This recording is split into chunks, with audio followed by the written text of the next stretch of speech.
Without further ado, I'd like to introduce Jodi Curry, who's our next speaker. Jodi is the Director of Community Engagement at the Institute of the Urban Indigenous Health. As I said, that they are a partner in putting this together today, and we've been, I've been really privileged to work with Jodi over the last months and 12 months in the great work that's being done within the Institute.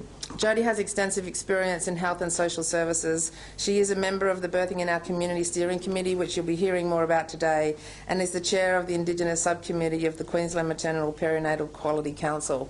We're very privileged to have her. Please welcome Jodi.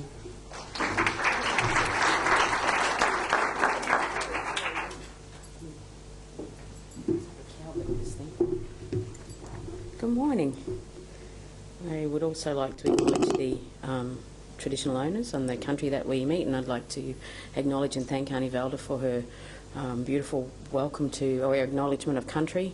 Aunty Valda provides us as a community with great leadership and strength. We're very blessed to have her and others in our community who provide that guidance for us.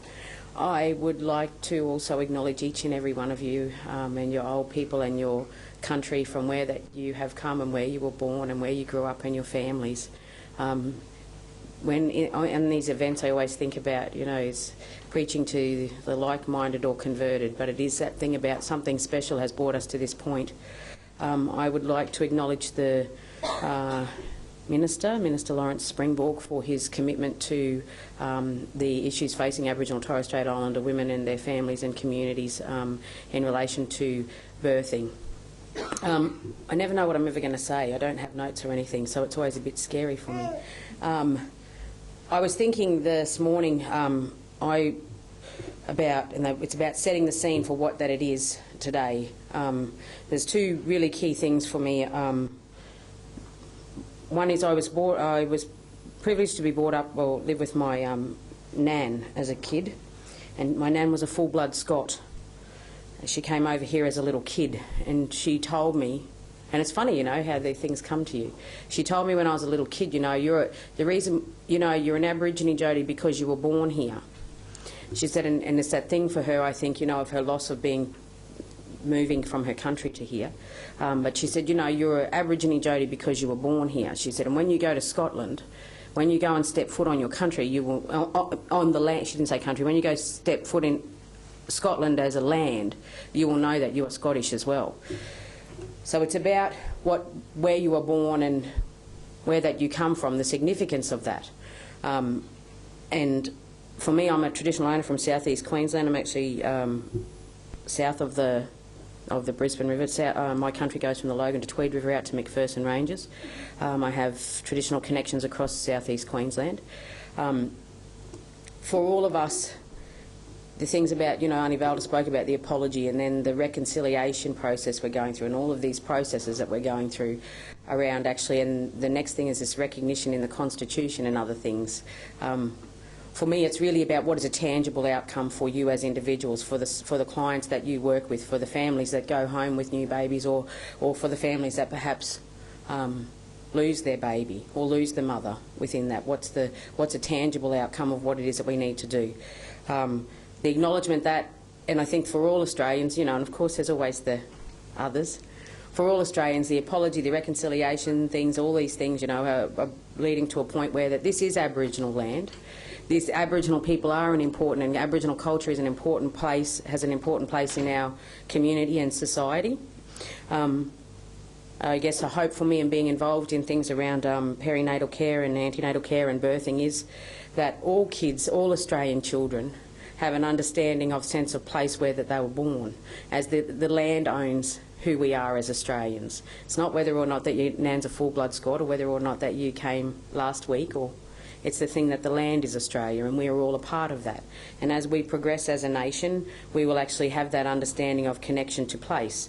I was blessed to be born in Turrbal country. My children were born in Turrbal country. And I was thinking as well, my family, I have 12 brothers and sisters, and we've been born in remote, rural and urban settings. And so the thing, and if I think in all of those occasions, or different occasions, I'm the oldest sister, at different points in time, the different experiences of those things, and what that meant is why you want to go back there, and when you go back there, how you feel about that.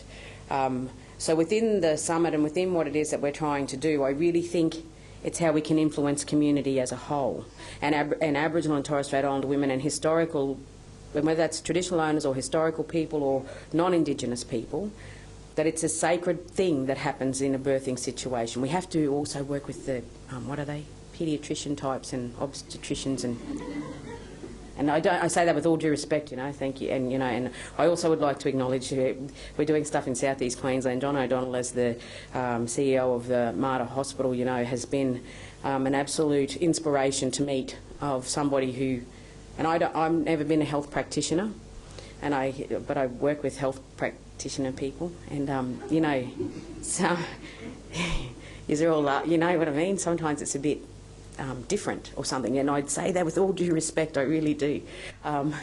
The commitment by John and the commitment by Mater staff and the commitment by Sue Krusky and Sue Kilday, you know, and I just look to, and Dr Carmel, you know, to actually make a difference around the birthing outcomes for our women and our families. And as I said, it's really, and I don't know whether it's not going to come from today or it's not going to come from whenever, you know, but it is a thing. This is a really practical thing for Australian kids born in Aboriginal land. We need to get down that journey of all babies should know, if they're born on Aboriginal land, the traditional name of that land and the traditional people of that land. And why is that? Because we're proud for corroboree. We're proud when we see Aboriginal people overseas doing this and that.